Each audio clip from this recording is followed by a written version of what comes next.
getting ready to go now is the delayed 12:43 East Midlands Railway service to Norwich.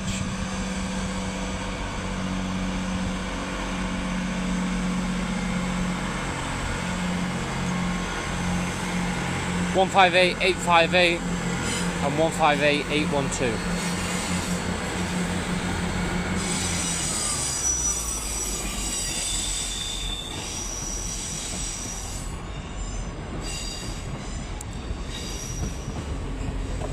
There are 323s there.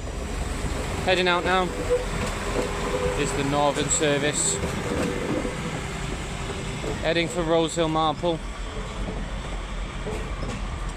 Also departing out. Here's a pair of sprinters. Heading for Buxton. 12:51. 323238 arriving in.